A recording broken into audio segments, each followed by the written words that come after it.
Bom, agora está gravando. Então, vamos começar a nossa aula de filosofia de hoje. É uma aula que nós vamos, começar a estudar o pensamento do filósofo italiano Nicolau Maquiavel, tá? É um tema que eu até gostaria de ter trabalhado com vocês no final do ano passado, só que estava todo mundo cansado já, né? No final do ano passado foi tão maluco, eu falei, vou deixar para o ano que vem, que daí a gente desenvolve melhor esse tema, tá? Eu fiz questão de fazer uma aula síncrona, porque o pensamento do Maquiavel é bastante complexo, então eu acredito que eu aqui explicando, né, vai ser a melhor forma para vocês compreenderem, tá? O Nicolau Maquiavel, ele é um filósofo muito importante dentro do campo do pensamento político. Então, ele faz o papel de um divisor de águas, tá? Existe um pensamento político antes do Maquiavel e existe um pensamento político depois do Maquiavel, porque ele revoluciona a forma de compreender a política. E ele é um pensador importante, né, para a gente compreender a concepção moderna de política, o Estado moderno, que é o Estado que nós vivemos, tá? E também para vocês compreenderem outros temas que nós vamos estudar mais adiante. Então, essa é uma aula introdutória. Primeiro, eu vou falar rapidamente sobre o contexto, né, histórico, social, aquele momento da história que o Maquiavel viveu. Por quê, pessoal? Sempre que a gente quer entender o pensamento de algum filósofo, de algum cientista, de algum pensador, a gente primeiro precisa saber em que mundo esse pensador estava pensando, né? De que lugar? Porque nós somos pessoas da nossa época, nós pensamos como pessoas da nossa época. E o Maquiavel, né, pensou como um homem da época dele, e a filosofia dele busca responder a problemas daquela época, tá? Ele é considerado um autor clássico do pensamento. O que que é isso? É um autor que permanece. O pensamento dele é importante até os dias de hoje, porque ao pensar aquele momento, ele nos ajuda, a nós, pessoas do século XXI, a também compreendermos a nossa sociedade, a nossa política, tá? Então, veja bem, o Maquiavel, ele vai escrever no contexto do Renascimento, tá bom? Antes de eu falar, né, retomar rapidamente o Renascimento, bom dia para quem está chegando, eu vou falar um pouquinho sobre algumas principais características da Idade Média, né? Eu sei que vocês estudaram isso, só vou retomar para ficar claro aqui.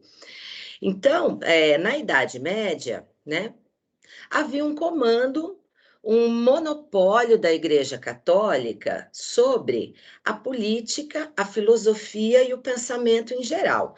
Ou seja, né, a Igreja ela dizia, né, o que era considerado certo, o que era considerado, o que se podia pensar, o que não se podia pensar, né? Qual governo era certo, qual governo era errado.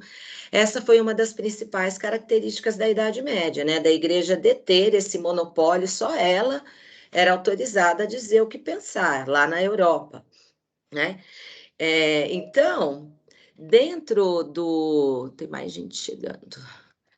Então, dentro do campo do pensamento filosófico, nós vamos ter, durante a Idade Média, duas correntes importantes de pensamento filosófico.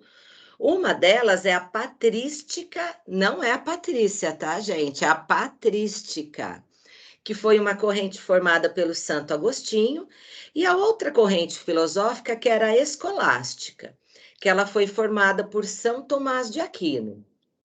Então, essas correntes filosóficas, elas desenvolveram o pensamento político-filosófico que existia na Idade Média, e esse pensamento filosófico, ele buscava justificar as teocracias que existiam, tá? Então, o que é teocracia? Teo significa Deus.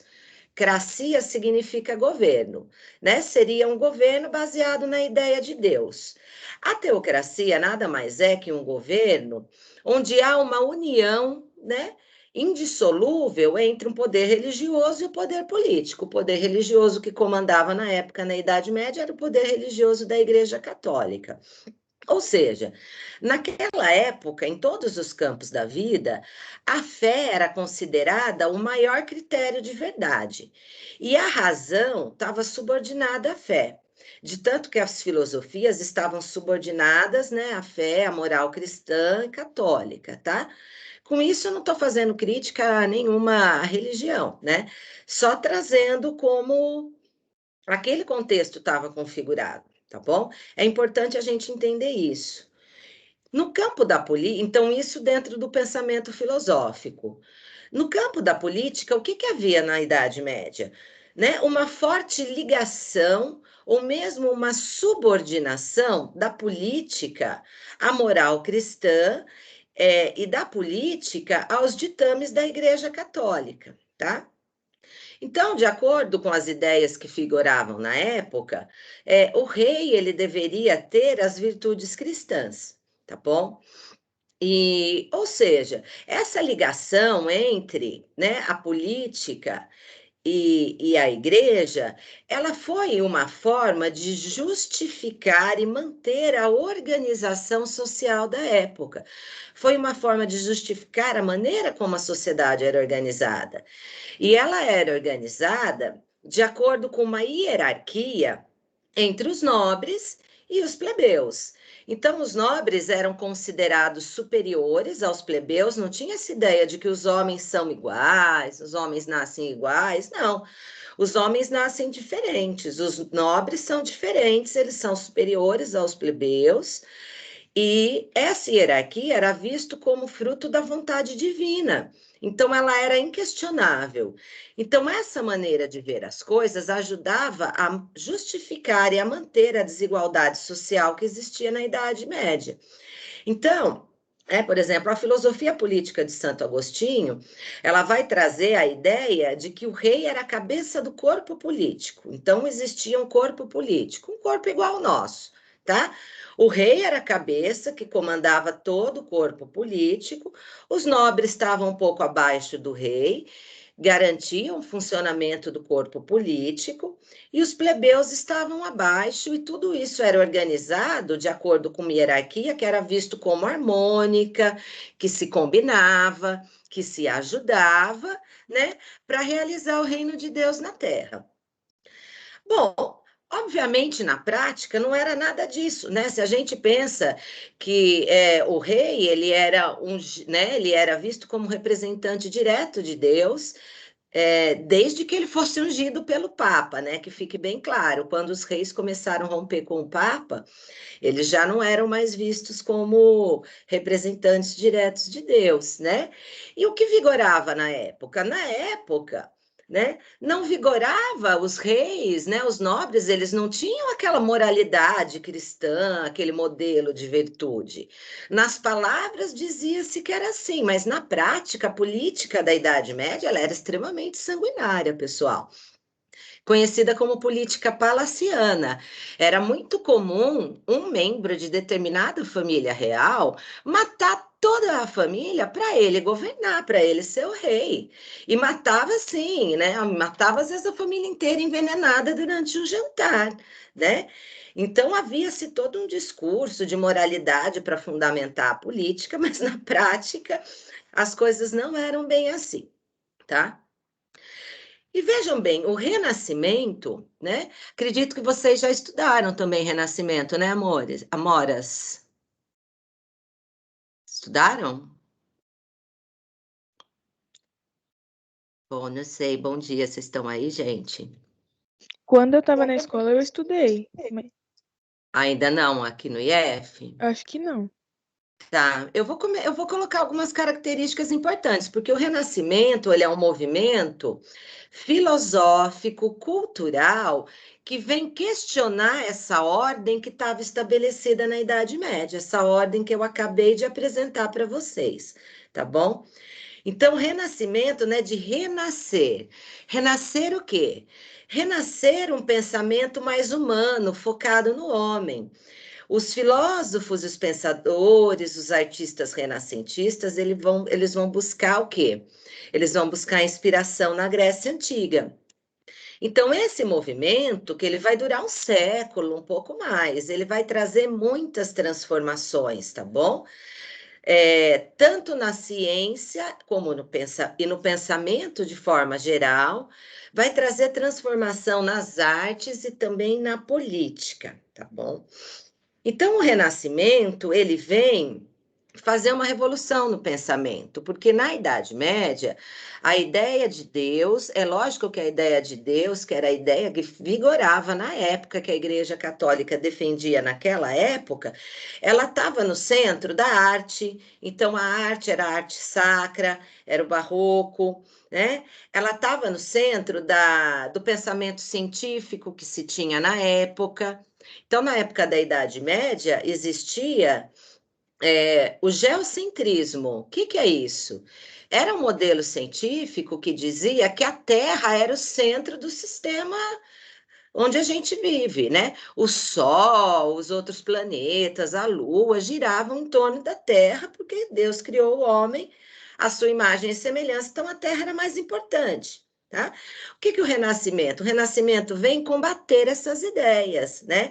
O Renascimento vem colocar a razão humana no centro da filosofia, no centro das artes, no centro da política, tá?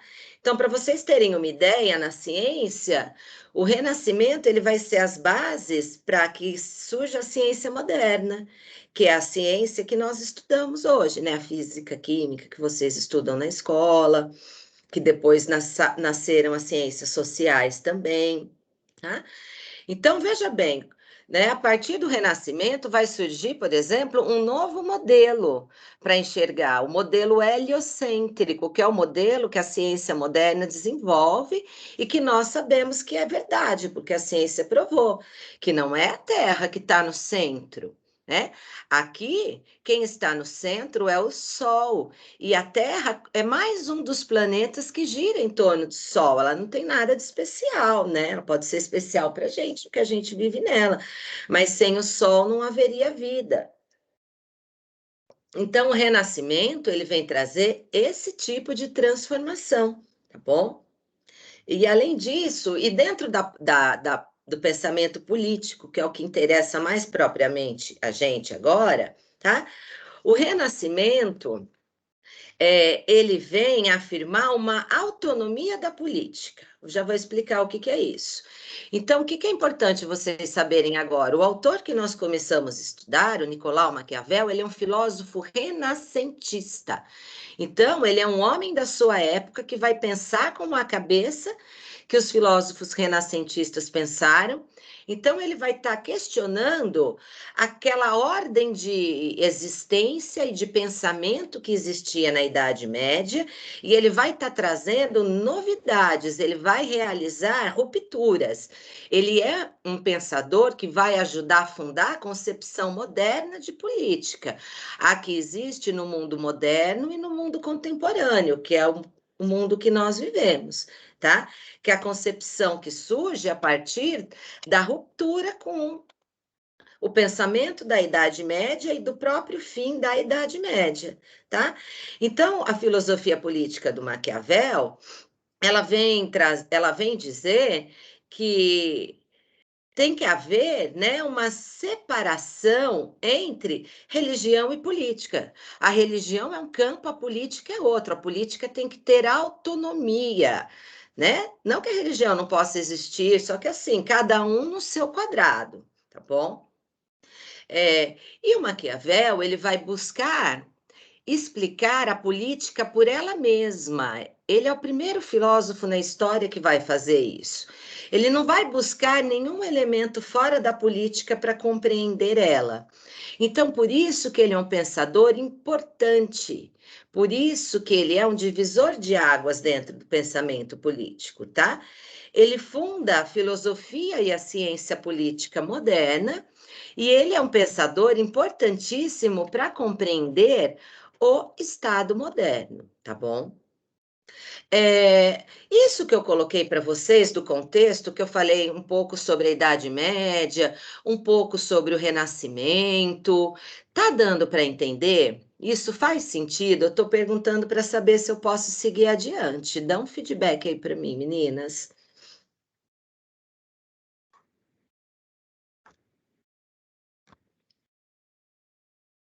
Tô Tá dando entendendo, sim. Sim, tá. Bom, então vamos seguir, né? Esse contexto é mais um pano de fundo mesmo, que foi o que eu falei para vocês. Se a gente não sabe em que mundo aquele cara tá, a gente não sabe como ele pensa, né? É a mesma coisa querer entender a professora Patrícia, você tem que saber, né? Em que mundo? Ah, ela é uma mulher do começo do século XXI, né? Nós, por exemplo, não pensamos com a cabeça das pessoas da Idade Média. Então, a gente precisa, para entender como alguém pensa, a gente precisa saber de que época que ela é, tá? Outra coisa importante que aconteceu na época do Maquiavel foi, pessoal, a formação do Estado moderno. O que é o Estado moderno? O Estado moderno é o Estado, a organização política que nós vivemos hoje. Ela estava se formando na época do Maquiavel, tá bom? Entre o século XVI e o século XVII. Maquiavel é um filósofo do final do século XV e começo do século XVI. Então, vamos lá, o que é esse raio de Estado moderno, professora? É o Estado nacional como nós conhecemos hoje. O Brasil é um Estado nacional, a Argentina, os Estados Unidos, a Inglaterra, a África do Sul, né? Cada nação é um estado, tá bom? E nesse estado existe um poder político centralizado, central, que comanda todo o estado, tá? Vai ter um governo que comanda todo o estado. Vou dar um exemplo. Se a gente pegar no Brasil, o Brasil é um estado, tá? Ele é um estado, de tanto que vota-se para presidente da República. A presidência da República é o nosso governo central. Dentro do Brasil, nós temos uma divisão política entre 26 estados. Nós temos o estado de São Paulo, do Paraná, do Amazonas, da Bahia. Cada estado tem o seu governador, né? E tem alguma autonomia. Só que nenhum estado, nem São Paulo, nem o Rio de Janeiro, pode questionar, né, algumas coisas que vêm do poder do governo federal, tá? É o governo federal que declara a paz e a guerra, né? É o governo federal que comanda todo o nosso estado, tá bom? Então, esse é o Estado moderno. Algumas características desse Estado moderno para vocês compreenderem, tá? Ele tem o poder de fazer e aplicar as leis, né? Nós estamos submetidos às leis no Estado moderno. Nenhum de nós pode fazer justiça com as próprias mãos, né? Existe uma lei que pune os crimes e é o governo que tem que cuidar disso, né? Por meio da polícia, por exemplo. Então, o Estado moderno, ele também tem o poder de imprimir a moeda, o dinheiro que a gente usa e recolher os impostos para organizar o Estado, né? Recolher os impostos para pagar todos os serviços públicos. Por exemplo, né, a escola que vocês estudam, que é a escola que eu trabalho, que é o Instituto Federal, ela é uma organização pública do governo federal.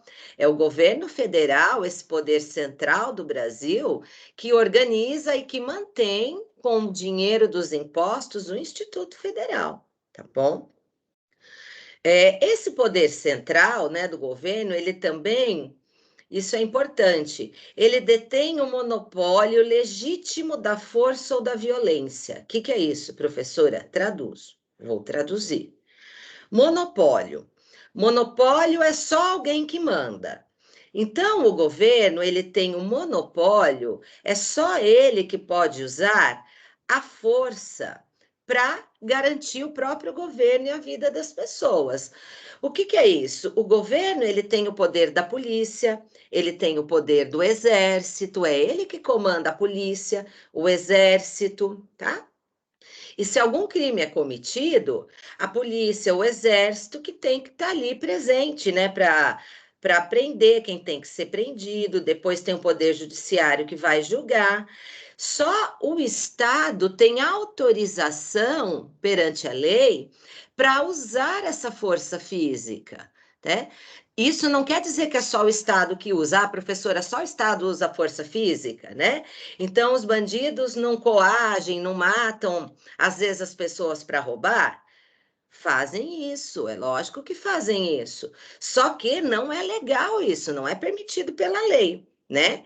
De tanto que, se alguém, né, rompe com a lei para roubar, né, algum bandido comete algum crime, tem um processo, a polícia vai atrás, a pessoa provavelmente vai ser presa. Então, é só o Estado que pode usar a violência, né? Que tem essa autorização de usar a força física, tá bom?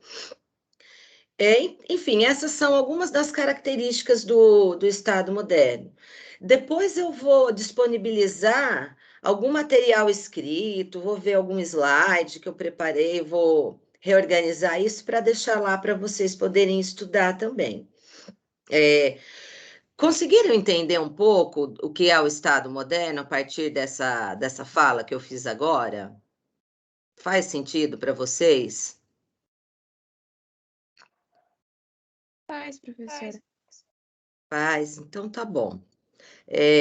Então, na época do Maquiavel, estava se formando esse Estado moderno. E por que que isso é importante? Ele conseguiu revolucionar o pensamento político exatamente porque ele observou de uma forma muito atenta aquilo que estava acontecendo, tá? Então, veja bem, ele era um pensador italiano da República de Florença, tá? Então, a Inglaterra e a França, que eram as grandes potências políticas da Europa naquela época, elas já haviam se constituído, se transformados em estados nacionais. Elas já tinham o formato do que seria o Estado moderno. Ainda que naquela época, a forma que o Estado moderno surge, ele surge a partir das monarquias, tá bom? Então, a França e a Inglaterra, elas já eram, assim, monarquias fortes, com poder político central, ninguém questionava a autoridade do rei, todos os senhores feudais se submetiam à autoridade do rei, ninguém fazia guerra interna contra o rei comandava um exército que era fiel a ele, então esses estados tinham muito poder na Europa. Portugal e a Espanha também estavam bem adiantados nesse processo, né? Já tinham um poder político central, um exército que obedecia ao rei, né? Um rei que tinha uma autoridade. De tanto que Portugal e Espanha, eles saem primeiro nas grandes navegações, né? Vêm chegar aqui nas Américas, né? Por quê? Porque eles já tinham um estado forte, né? Um poder político que organizava esse estado.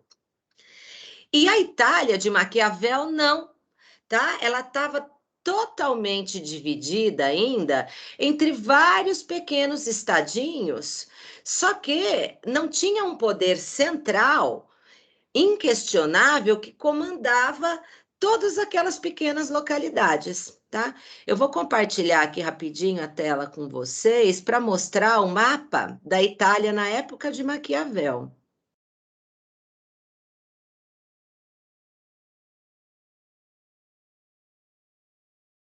Esse. Conseguem ver? Sim. Maravilha. Então, ó, a gente vai ter aqui, né, Milão, que era um ducado era comandado por um duque. Florença, né, que era a localidade de Maquiavel, estava tendo uma república lá, né? Daí tinha os reinos de Nápoles, né? Daí tinha a República de Veneza e tinha também os estados pontifícios, que eram os estados do Papa, né? Naquela época tinha Roma.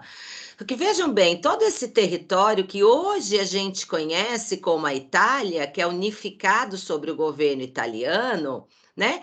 Naquela época era cada um por si, eles brigavam entre si, um tentava tomar o poder do outro, e por conta dessa fragilidade política, deixa eu Parei de descompartilhar a tela? Parei, né?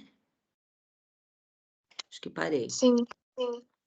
Então, por conta dessa fragilidade, aí não tinha, né, um rei que centralizasse todos, né, aqueles territórios, um rei que todo mundo obedecia, que ninguém contestava o poder, que ele tinha um exército fiel a ele. Então, dentro da Europa daquela época, a Itália se tornou um país extremamente frágil. Então, aqueles reinados, né, aquelas pequenas ou repúblicas, elas eram constantemente invadidas pela França e pela Inglaterra. Reinava uma confusão enorme interna, né? Um reinado brigando com o outro, invasão de outros países, ou seja, a população nunca conseguia ter paz.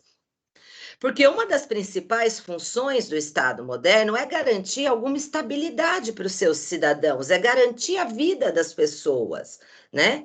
Vejam bem, ninguém fica invadindo o Brasil à torto e direito, né? Tentando roubar o poder, matando a gente para tomar o poder da cidade de Matão. Né? Isso é um estado extremo, uma situação complicada. Então, o Estado moderno ele é forte, ele tem esse poder, né, de ter a polícia, de ter o exército, a comandar, né, essa força aí, exatamente para garantir a ordem e a vida das pessoas. Essa é a principal função do Estado. Só que a Itália de Maquiavel ainda não tinha esse Estado. Então, a segurança, a vida das pessoas estava constantemente ameaçadas, tá bom? Porque não havia esse poder central. Então vamos lá, né? Para ir para a última parte da nossa aula, para não ficar muito longa. Quem que foi o Maquiavel? Por que que ele revolucionou o pensamento político, professora? Ele foi um pensador muito astuto, né? Que ele captou, ele entendeu o sentido dessas transformações. Ele conseguiu vislumbrar como o futuro estava sendo formado dentro do campo político a partir daquela experiência histórica que ele passava. Ele enxergou aquilo e falou: o futuro da política é a organização dentro desse Estado com um poder central inquestionável. Que tem o monopólio da força física, que controla um exército e que ninguém questiona. E para nenhuma potência, para nenhum outro país questionar, né, a autoridade desse Estado tem que ser inquestionável. Esse Estado tem que ser forte. Ser forte não significa ser tirano, tá? Não tem nada a ver. O Maquiavel, ele não é um pensador que está defendendo a tirania. Ele está defendendo, né? Ele está dizendo que o futuro, ele está vendo que a história está apontando nesse sentido, que tem que haver um Estado bem formado, com um poder central, para garantir a segurança e a vida das pessoas, porque senão se vive constantemente em guerra. Então, veja bem, o Maquiavel ele captou que estava se formando o Estado moderno.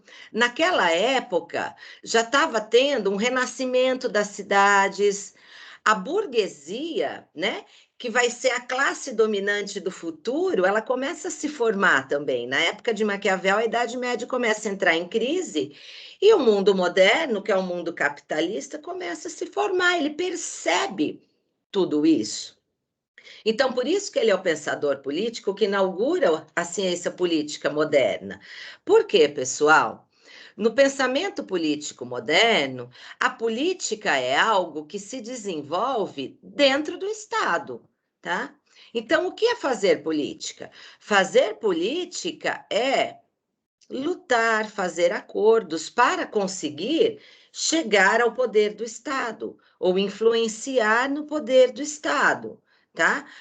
Ou então, por exemplo, vamos pegar um grupo, né? Por exemplo, o movimento de mulheres, né? O movimento feminista. Ah, mas sei lá, né? Não tem ninguém do movimento feminista disputando a presidência da República. Não tem, mas tem muitas deputadas. E com isso influencia o poder do Estado para criar políticas públicas que garantam a defesa das mulheres. Então, isso que é fazer política no mundo moderno. E Maquiavel entendeu aquilo, tá? Lá no começo do século XVI. Então, ele foi um filósofo, tá? ele teorizou sobre a política. Ele tem duas obras importantes. Uma delas chama O Príncipe, que a gente vai discutir um pouquinho na próxima aula, que tem as principais ideias dele, e a outra chama Discurso sobre a Segunda Década de Tito Livio. Gente, agora, para ter toda essa sacada que o Maquiavel teve, ele não foi só um filósofo, ele também foi um político, tá? Ele foi um homem que viveu a política lá do reino de Florença. Florença, ela era historicamente governada pela família dos Médicis, mas como a instabilidade política era muito grande, era uma anarquia lá na Itália, né? Nenhum governo conseguia se manter. Os Soderini, que era uma outra família, eles instalaram uma república em Florença e chamaram Maquiavel para fazer parte do governo. Então, o Maquiavel ele foi chanceler e embaixador da República de Florença. E notem, meninas, chanceler e embaixador são cargos das relações internacionais, tá? Que cuidava da relação de Florença com a Inglaterra, com a França, com, né, os outros governos do que hoje é a Itália, que estavam lá em volta.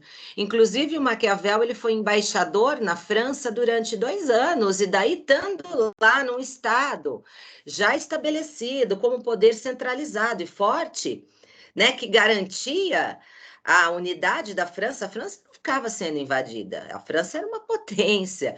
Maquiavel entendeu quanto aquilo era importante, e daí ele transforma isso em uma filosofia política, em um pensamento político, tá? Então, veja bem, esse pensamento do Maquiavel, ele vai buscar, ele vai trazer resposta àquelas novas situações históricas, aquelas novas transformações, tá?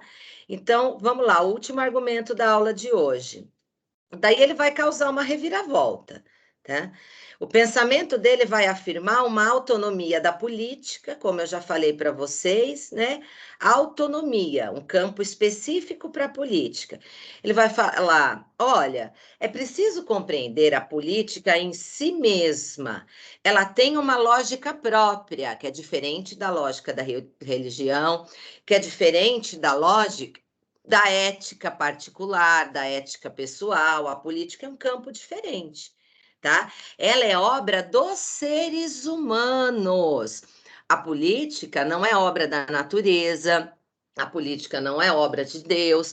Quem faz a política são os seres humanos para resolverem problemas humanos. Isso é um pensamento super renascentista, colocou o homem no centro, o ser humano no centro. A política é obra dos homens, tá bom? E ele vai fazer duas grandes rupturas, duas revoluções, tá? Uma delas, ele vai, né, ao Maquiavel afirmar que é preciso separar religião de política, tá? Que religião é uma coisa, política é outra. Cada uma tem um domínio distinto, um campo distinto, cada uma no seu quadrado. Ele vai romper, ele vai questionar todo o pensamento político medieval, todo o pensamento político que existia na Idade Média, tá? Outra ruptura que ele vai fazer, ao afirmar também que a política tem uma lógica própria, né? Ela é um campo de ação própria dos seres humanos, né? Ela é um domínio próprio que não se mistura com outros. Ele também vai romper, ele também vai questionar o pensamento político dos filósofos gregos antigos, dos filósofos da antiguidade que vocês estudaram um pouco ano passado, tá? Eu vou pegar aqui Aristóteles, que vai ser esse principal pensador, e que vocês estudaram um pouco ele, tá? Então, para os gregos, de maneira geral, e o pensamento do Aristóteles, ele resume isso, havia uma união indissolúvel entre a ética pessoal, quem eu sou na minha vida pessoal, e a política. Então, para os gregos, né, é como se existisse uma moeda, a ética é um lado da moeda e a política é outra, uma complementa a outra, de tanto que o Aristóteles dizia que o bom governo é formado por homens bons, né? No sentido de ser bom nas virtudes pessoais, né? Um bom marido, uma pessoa justa, uma pessoa honesta, uma pessoa que nunca mata, que nunca rouba, enfim, tá? O Maquiavel, ele vai questionar esse pensamento, ele vai romper com essa lógica, tá? Ele vai dizer que a política ela não está submetida à ética pessoal e particular de cada um. E ele vai falar isso não é porque eu quero, é porque na realidade as coisas são assim, tá? As coisas são assim, eu estou dizendo como elas são. Desculpa se eu vou desagradar alguém. Então, ele traz o realismo para a política, ele tira a política daquele campo ideal. Então, antes do Maquiavel, os pensadores, eles imaginavam muito como a política deveria ser. Os gregos faziam isso. A política, ela deve ser, né? A cidade justa, né? Eles ficavam pensando no governo ideal, no governo perfeito. O pensamento político da Idade Média é a mesma coisa. O governo ideal, o governo perfeito, deveria ter as virtudes cristãs. Mas lembram que na prática, eu falei para vocês, não era isso. Um rei matava o outro, as famílias se matavam. O Maquiavel olha isso e fala: gente, desculpa, na realidade, né, a política não é o reino onde as pessoas estão preocupadas em ser boas, as pessoas estão preocupadas em ter o poder, tá? Pessoal, isso não significa dizer que o Maquiavel ele vai dizer que a política é o lugar da completa imoralidade, onde vale tudo, né? Um jogo que vale tudo. Existe uma interpretação completamente errada da obra dele, que existe uma frase que é famosa, que com certeza vocês já ouviram em algum lugar, que é assim: os fins justificam os meios. O que isso quer dizer? Os fins é o meu objetivo, eles justificam os meios. O caminho que eu fizer para atingir meu objetivo, ele é válido, desde que eu atinja meu objetivo. Então, essa frase, quando ela é interpretada, descontextualizada da obra do Maquiavel, ela cria aquele mito do maquiavelismo. Todo mundo aqui também, ou a maioria das pessoas, já devem ter ouvido a palavra maquiavélico como sinônimo de uma pessoa ruim, uma pessoa astuciosa, uma pessoa que faz qualquer coisa para derrubar as outras. Então, é esse mito que eu quero desfazer com vocês, tá bom? Não é nada disso o pensamento do Maquiavel, isso é uma interpretação errada, tá? Ele vai falar, a obra dele não diz que a política é o reino da completa imoralidade, mas que a política ela tem uma ética, uma moralidade, uma lógica própria, que é diferente da ética pessoal. Mas isso nós vamos desenvolver na próxima aula, que a aula já está hoje com 35 minutos, senão ela fica muito longa. Agora eu gostaria, por favor, gente, me dá um. Eu quero ver, em primeiro lugar, se vocês têm perguntas para fazer sobre isso. Perguntas? Não? Nem no chat? Professora, ainda não. Não? A gente, Tá, e professora, a pode gente vai falar. ler os livros? Então, não, daí seria muito longo. O que eu vou fazer, Ana Luísa? Eu vou parar a gravação aqui para a gente ter esse